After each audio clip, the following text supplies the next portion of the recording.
As palavras do profeta Jeremias são a história do profeta, apresentando sua tomada de consciência a respeito da própria vocação. Itinerário que se inicia com o chamamento de Deus, fixado desde toda a eternidade, desde sempre. Jeremias escuta Deus. No silêncio da escuta, ele compreende a própria vocação. Também nós, todos nós, silenciando nosso ego, podemos escutar o outro. Silenciando nossos preconceitos, nos abrimos ao outro. Habilitando o ouvido do coração, podemos escutar a voz tênue, como um silêncio contido que nos abre a relação, nos abre a Deus. A vocação é o que dá sentido a todas as atividades da pessoa. Seja como leigos no mundo, seja como consagrados, pai e mãe de família, como sacerdotes. A vocação é o que dá sentido a todas as atividades do nosso cotidiano. Isso faz Jeremias tremer. Ele se compreende simplesmente como um ser humano. Pensava fugir. Sente medo, se sabe tímido, mas o imperativo divino está acima dos seus sentimentos naturais. É nesse contexto que ele ouve a voz: eu estarei contigo para te salvar. Enganar-se acerca da própria vocação pode implicar o fracasso total de uma personalidade, de uma existência. Nesse âmbito ninguém pode falhar, nós não podemos falhar. Deus se ocupa de seu povo, escolhe pastores, nos deu o Filho amado como pastor bom, e contemplando o bom pastor, vemos como devemos ocupar-nos nós, do rebanho a nós confiado na comunhão da igreja.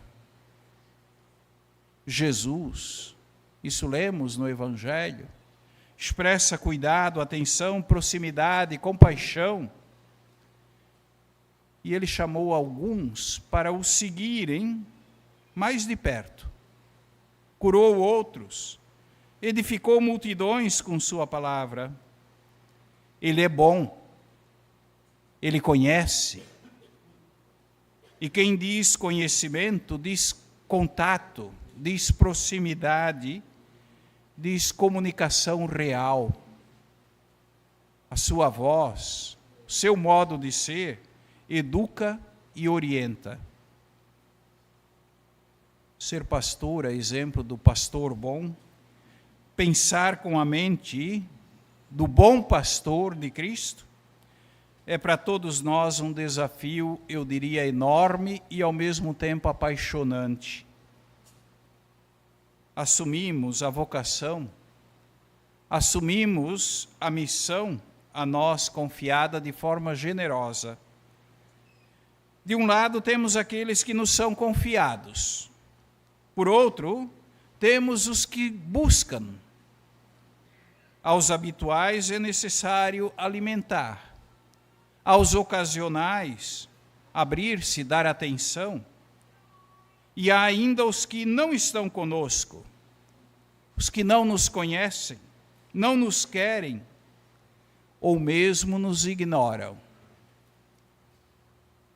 O pastor dá a vida, para que a vida frágil dos seus encontre a força e a alegria. O pastor comunica a vida, concede esperança, e nós, de uma forma toda especial, nesses últimos tempos que estamos vivendo, precisamos esperançar o nosso povo. Esperança. Esperança também para aqueles que não fazem parte do rebanho, que não participam ou que não conhecem a comunidade ou as nossas comunidades. Eu creio que tudo isso requer de todos nós muita maturidade, ou seja, a capacidade e a disposição de nos deixar conduzir até mesmo para onde não gostaríamos talvez de ir. Tendo presente essas indicações que colhemos dos textos que ouvimos, eu te pergunto, Arthur, essa cadeira que minhas pernas hoje estão meio ruins.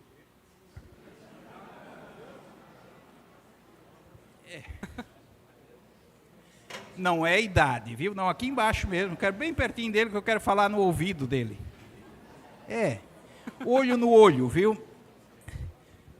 Eu gostaria de te perguntar, tendo ouvido ou colhido essas indicações da palavra de Deus, queres exercer o ministério do sacerdócio no grau de presbítero, como zeloso cooperador da ordem dos bispos, apacentando o rebanho do Senhor sob a ação do Espírito Santo? É verdade? É para valer? Essa pergunta foi apresentada a todos nós aqui um dia. Todos nós, no dia da nossa ordenação. E hoje estamos aqui celebrando a tua ordenação. E celebrando a tua, recordamos a nossa.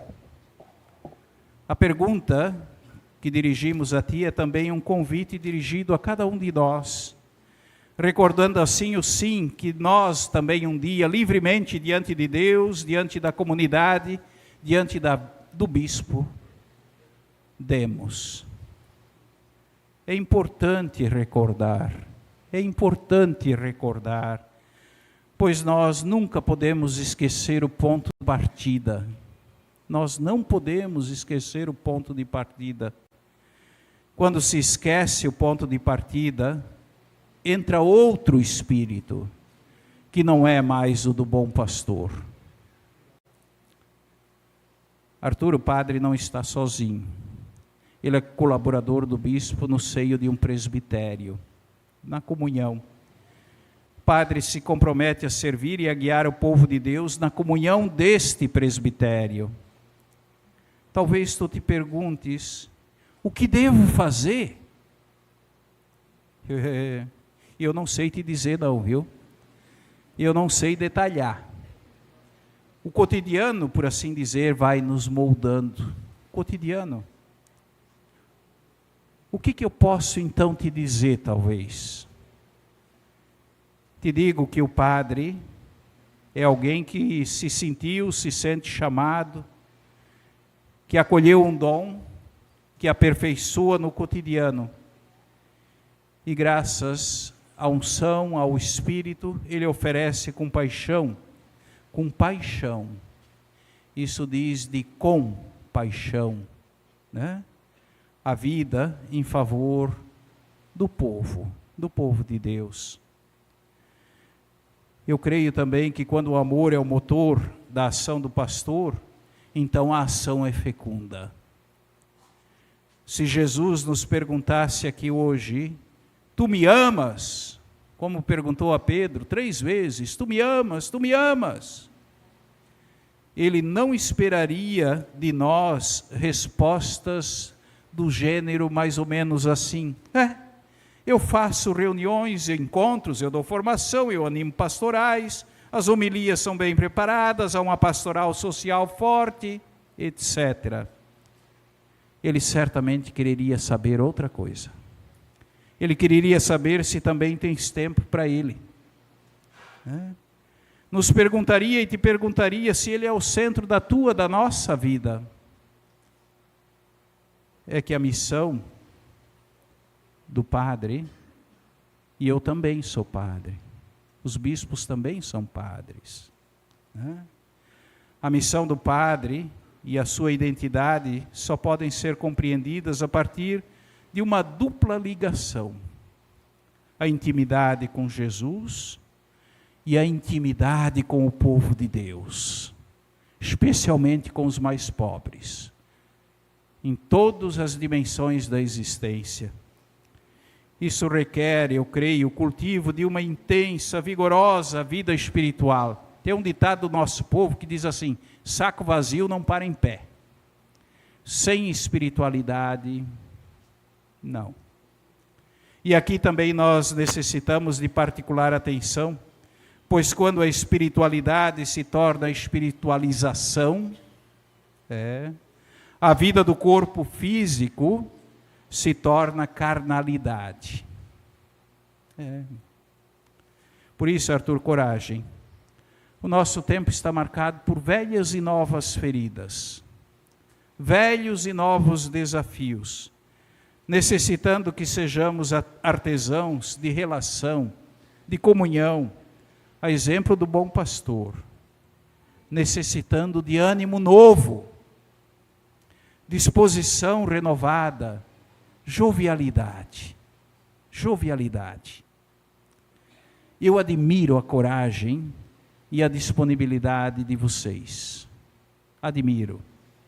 Para mim, cada ordenação é um motivo de alegria, marcada também por emoção. É verdade, sabe? Eu rezo por vocês. Rezo. Contem conosco. O Evangelho, o tempo presente, oferece enormes possibilidades e grandes desafios. É de um relacionamento íntimo e permanente com Jesus, a palavra encarnada, e da atenção aos sinais dos tempos, que nós somos chamados a extrair nossas falas, orientações, exortações, conselhos, indicações. Que o Senhor te abençoe e te auxilie.